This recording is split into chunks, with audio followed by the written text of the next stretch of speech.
Amigos míos, bienvenidos a bordo de este viaje de historias.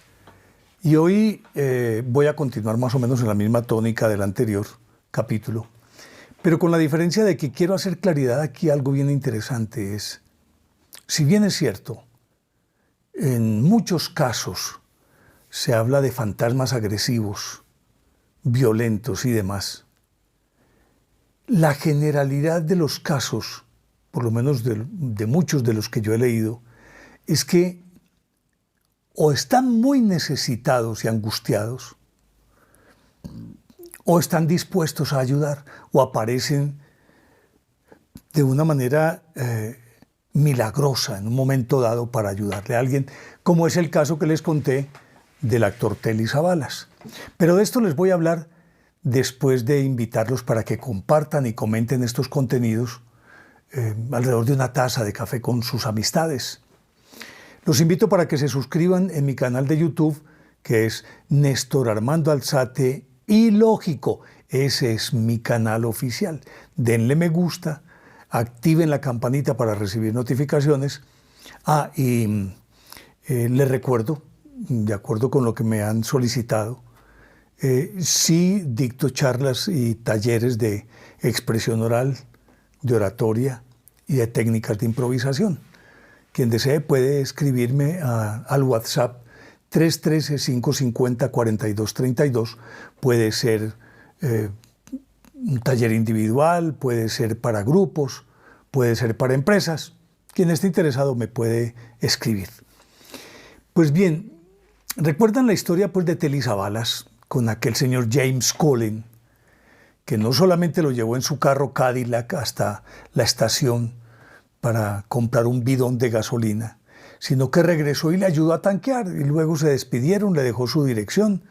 El señor le escribió su dirección, su nombre, su teléfono, y Telly Savalas al otro día, para pagarle el dinero que le había prestado, llamó y la señora le contó que él había muerto hacía 3 años. Bueno, es como una recapitulación muy rápida. Y miren que este es un fantasma bienhechor. Pero hay otros fantasmas que no sé, tengo la impresión después de leer muchos casos es que se quedan como atorados en el tiempo y tal vez en el instante mismo de su muerte. No sé si eso sea una constante o no, pero quedan como ahí, como detenidos en el tiempo, como en suspenso, como si fuera un eterno, como la noria, pues, o sea, la rueda de los parques de diversión, que de vueltas y de vueltas y de vueltas. Y esto es más o menos lo que puedo deducir de esta historia que les traigo hoy. Y la tomo de un investigador que es muy serio. Robert Toquet es un francés, o fue un francés, murió en 1993-94. Había nacido en 1898, profesor de antropología de la Academia Francesa, químico, físico, enciclopedista, y muy interesado en parapsicología, y se volvió especialista en telequinesis, en psicofonías, en ectoplasmia y otras de esas derivaciones de la parapsicología. Y escribió textos muy interesantes. Por ejemplo, hay un texto muy bueno que yo recomiendo porque hace un análisis completo de qué es el cerebro, cómo funciona el cerebro, y da técnicas inclusive para la memoria. Escribió algo así como 53 libros, un tipo supremamente interesante y un científico muy serio. Y por eso lo menciono, porque esta historia no tiene los nombres de los protagonistas, a petición de ellos mismos, pero él cuenta esta historia en su libro que se llama Mediums y Fantasmas.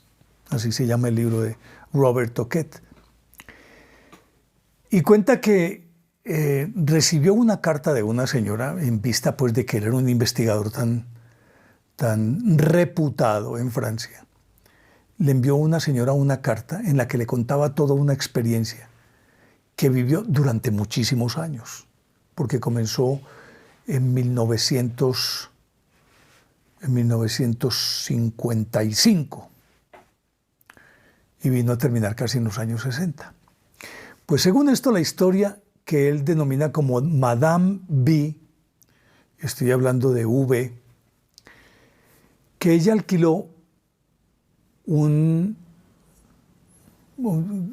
mansión antiquísima del siglo XVIII, que en su momento había sido un priorato, es decir, había tenido monjes, una vida conventual, y ella la alquiló, pues, o la compró mejor, porque le pareció primero muy hermosa la mansión y en segundo lugar era lo que ella quería, simplemente estar en la campiña, estar lejos de todo, y se fue a vivir allí.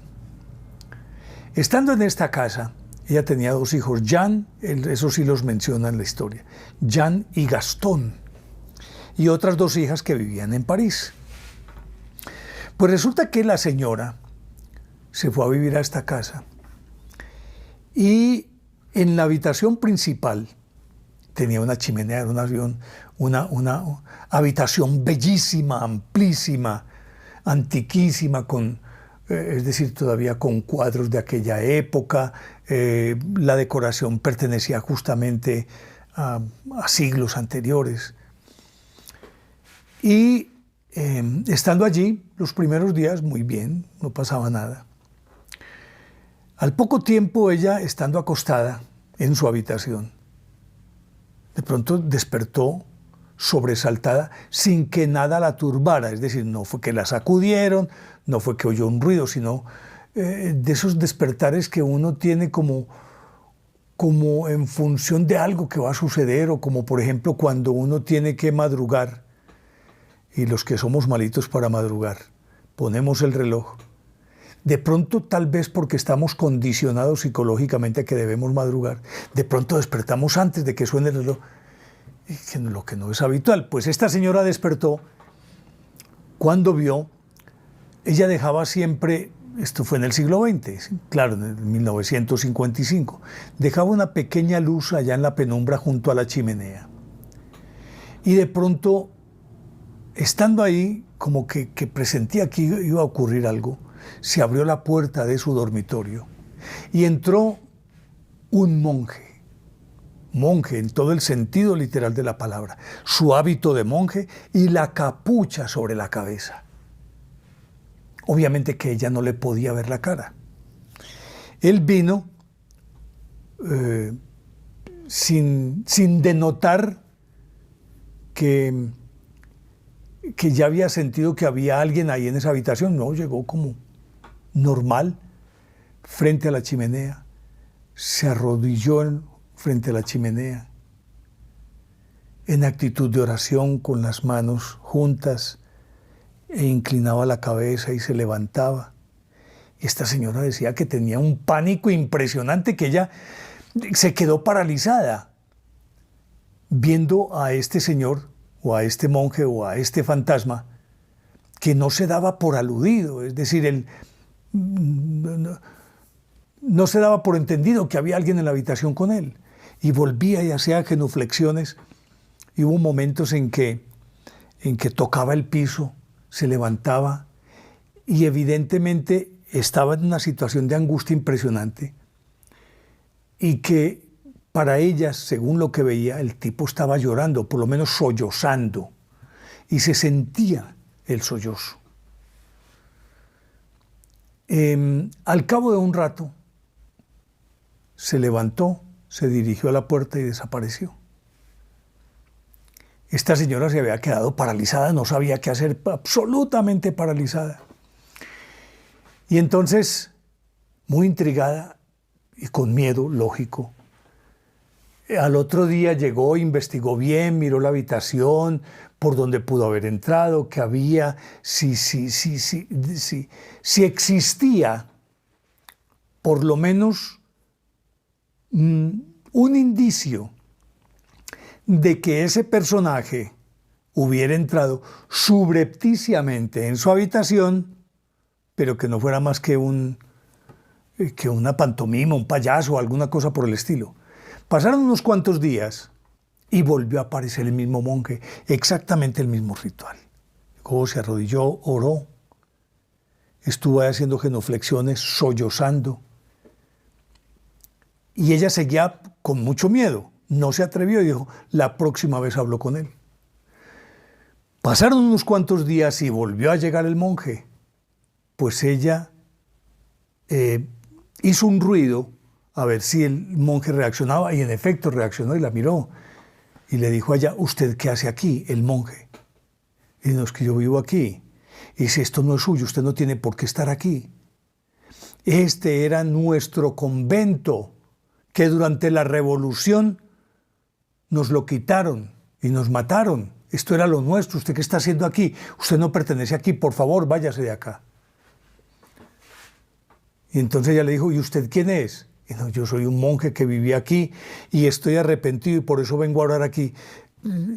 Pero es la primera vez que, no, yo llevo siglos orando aquí frente a este sitio porque tengo que arrepentirme. Por mi cobardía no fui capaz de salvar la vida de un prisionero al que dejé morir de hambre y de sed en un calabozo que está en tal parte. Aquí enseguidita. Y él le dijo, ¿pero cómo así? Y le dijo, sí.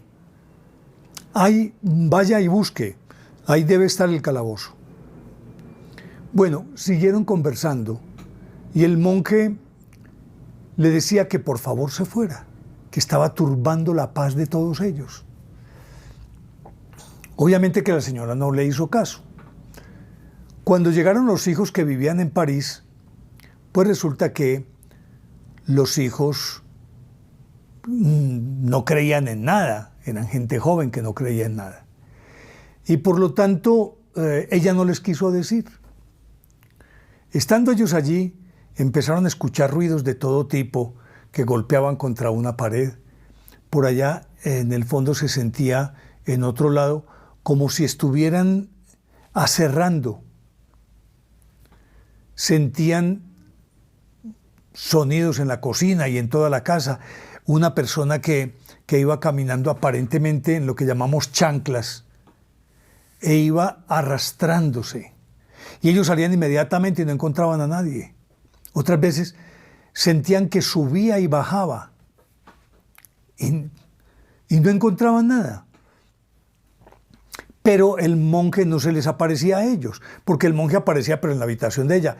Sin embargo, cuando ellos se iban una vez, ella subiendo por las escalas, él estaba esperándola en el rellano de las escalas, en el descanso. Y entonces ella le dijo, por favor, ¿qué está haciendo aquí? Y él fue el que le dijo, no, ¿usted qué es lo que está haciendo aquí? Váyase, por favor. Conversaron otro momentico, en fin, se volvió de tal manera que era ya pues como parte del paisaje. La señora ya no se asustaba, sabía que iba a llegar el monje porque inmediatamente dos perritos que tenía, una perrita y un perrito, Javel y el otro era Más, se llamaba Más, se les erizaba la piel y empezaban a aullar y aullar y aullar y decía ella, ya viene el monje. Y llegaba el monje, en efecto. Una vez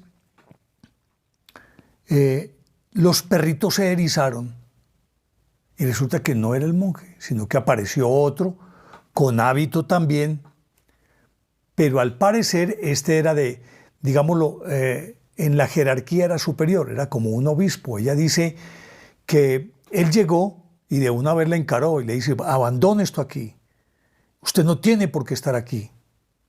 Este era nuestro convento, aquí vivíamos nosotros, váyase de aquí, váyase, le ordenó.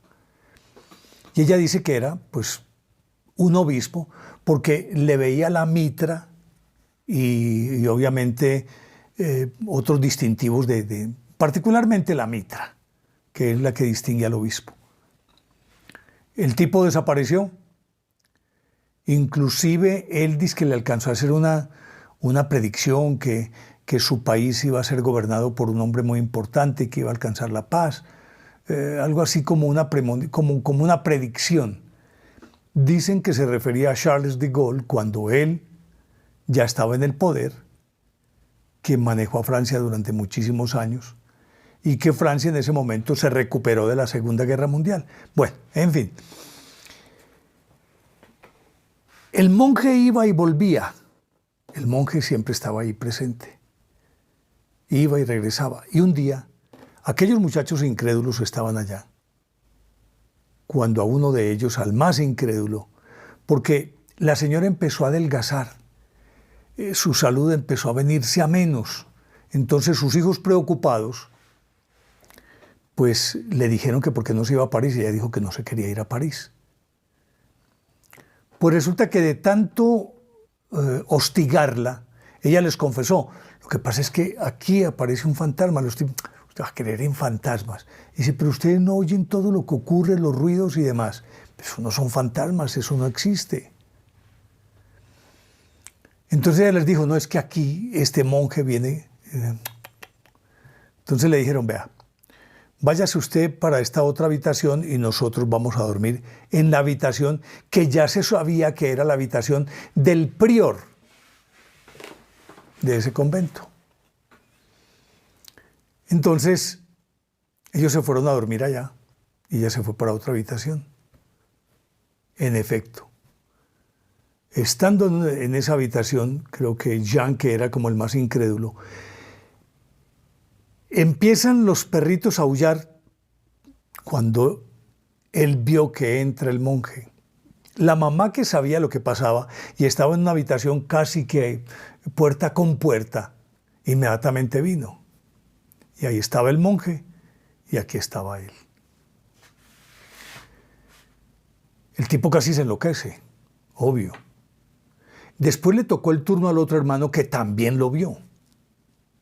Y de ahí en adelante, ellos intentaron tomar fotografías. De hecho, Jean, en una tercera oportunidad, cuando lo encontraron en el rellano, en el descanso, que era el otro sitio donde se aparecía, le alcanzó a tomar unas fotos.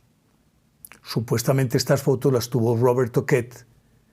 No se sabe qué ocurrió con ellas, pero que en efecto había unas sombras que se podían perfectamente asociar por su forma con el hábito de un monje, pero no veían sino eso. Como ya también era como aparentemente familiar para el monje el que estuvieran allí, un día le pidió a la señora que la regañó, le dijo que por qué ella no había restaurado a la Virgen, una estatua de una Virgen que había sido muy milagrosa, en un nombre muy complicado en francés que yo no lo sé pronunciar, y que resulta que la habían tumbado y la habían dejado tirada y estaba desaparecida. Que fuera y recuperara a la Virgen y la volviera a poner allá en su nicho, en donde ella había estado. Nicho que era supuestamente junto a la chimenea en la habitación del prior. Pues ella mandó a sus hijos y ellos empezaron a esculcar por todas partes y en efecto encontraron una imagen, una estatua de la Virgen, pero decapitada.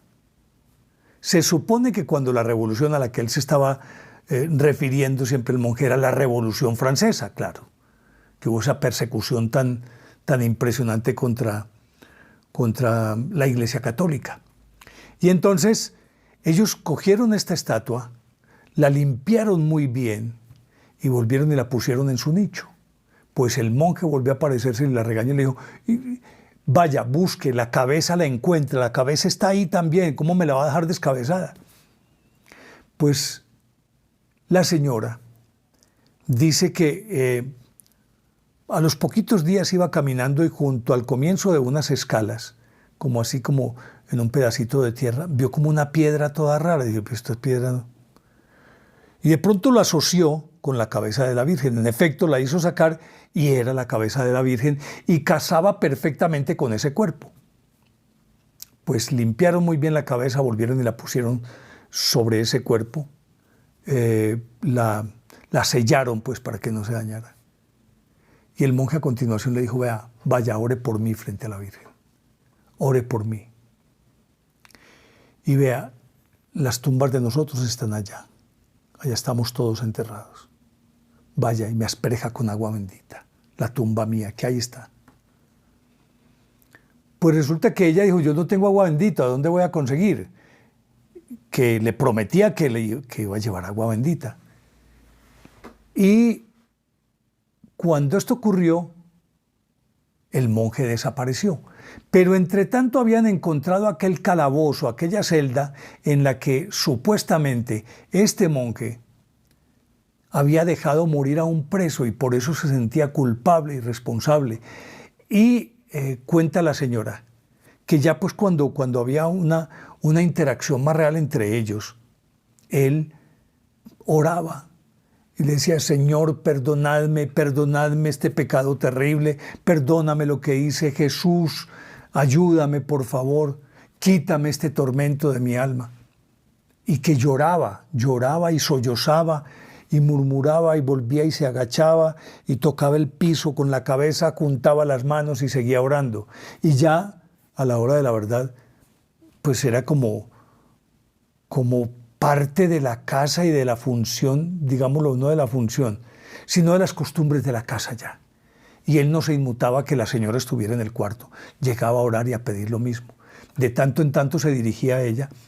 Y cuentan entonces que ya casi al final de este ciclo de apariciones, eso empezó en el 55, y esto que estoy hablando fue 55, 56, por allá en el 59 de las últimas apariciones de él, ella había visitado a unos parapsicólogos en París y ellos le habían dicho: pero oiga, usted ha estado ahí todo el tiempo y no ha intentado tocarlo para ver si tiene un cuerpo macizo, ¿qué es? Pues resulta, esa fue una indicación de Robert Toquet, porque ella lo buscó a él cuando le mandó la carta y quería contarle todo esto. Y él le dijo: ve, si se lo encuentra, trate de tocarlo, a ver de qué se trata. Ella no había tenido la oportunidad y un día, cuando la sesión de fotografía que les conté, ese mismo día, ella aprovechó que él estaba en el rellano y entonces se fue conversándole y le dije: pero usted ¿qué hace aquí? ¿Por qué no se va a descansar? Y él la miraba y le respondía que no, porque es que será su casa, porque tenían que sacarlo de su casa. Es mi casa. Ustedes son los que me están invadiendo aquí. Pues ella se acercó y lanzó la mano y cuenta que metió la mano entre el ombligo y la cadera de esa figura, más o menos a esa altura, que cuando ella metió la mano sintió un shock impresionante y un frío que se podía aproximar al cero absoluto, pues, es decir, de ese frío que quema. En efecto, sacó la mano e inmediatamente se le inflamó. Se le inflamó la mano e inclusive los anillos que ella usaba tuvieron que cortarlos con una sierra porque no le salían. Y no era, es decir,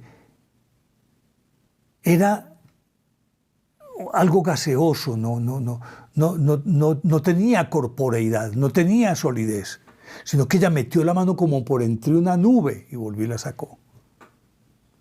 Y al instante él se desapareció.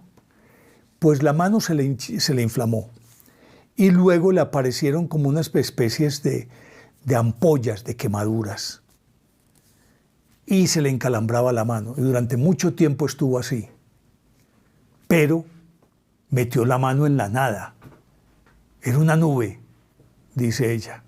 No tenía consistencia, ni que fuera pegajoso o no pegajoso o una sustancia débil. No. Era puro aire. Metió la mano, pero lo impresionante es cómo se le inflamó la mano, que tuvieron que someterla a un tratamiento, cómo luego le aparecieron quemaduras y tuvo que someterse durante muy buen tiempo a un tratamiento especial para recuperar su mano bien, porque era encalambrada, le ardía y se le inflamaba constantemente.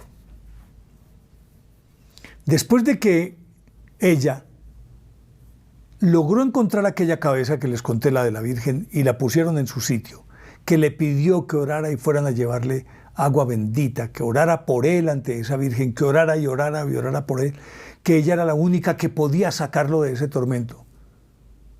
nunca más volvió a aparecer el monje. Y estamos hablando de principios de 1960. Pues este caso que cuenta Robert Toquet es uno de los más clásicos y famosos de Francia, porque sobre esto hubo un montón de investigaciones, que él inclusive dirigió algunas, y no pudieron encontrar una explicación lógica. Y aquellas fotos, pues eran unas fotos que no decían realmente nada, porque eran simplemente como una especie de perfil, como una especie de sombra, aparentemente con un hábito encapuchado, era todo, pero se veía una sombra. Luego de eso, pues examinaron esta casa durante muchísimo tiempo, hicieron otro tipo de pruebas, no encontraron nada. El monje desapareció, nunca volvió, nunca regresó. La señora no sé cuánto tiempo más estuvo viviendo en esa casa, pero dice que después de haberle pedido que orara y que le echara agua bendita a su tumba, nunca más volvió a aparecer. Esta historia me parece a mí supremamente interesante porque denota también esa angustia de estos seres que ya partieron. Y uno dice, pero bueno, esta angustia es ¿por qué? Probablemente, dicen algunos estudiosos, es que la gente se queda atada a ese instante de su muerte. Y sobre todo porque esa muerte fue muy angustiosa. Él mismo lo contaba, que los cogieron unos revolucionarios, los mataron, pero antes les cortaron las manos. Él no tenía manos, sino muñones. Yo decía ahorita que juntaba las manos, pero no recordaba este detalle que por demás en principio no lo cuentan, sino que lo cuentan al final de la historia. Y entonces que los mataron a todos y los enterraron por allá. Ese castillo se convirtió en una atracción, pero una atracción en la que sus actores principales jamás volvieron. No se supo nunca qué pasó. Pero esta historia la cuenta Robert Toquet en su libro Médiums y Fantasmas. Cualquiera puede conseguir este libro y ahí encontrar esta historia y muchas más. Pero quería contarla porque a mí me parece algo, que uno de buenas a primeras vea a ese personaje ahí orando y sollozando. Debe ser sobrecogedor. Pero así es. Y hay muchas otras experiencias que les quiero contar, incluidas una personal que después les contaré. Así que por ahora a ustedes muchísimas gracias, espero que les haya gustado. De ser así, denle me gusta, activen la campanita para recibir notificaciones y suscríbanse en mi canal de YouTube, Néstor Armando Alzate Ilógico. Y les dejo la inquietud, ¿esta historia les parece lógica o ilógica? Ustedes deciden. Chao.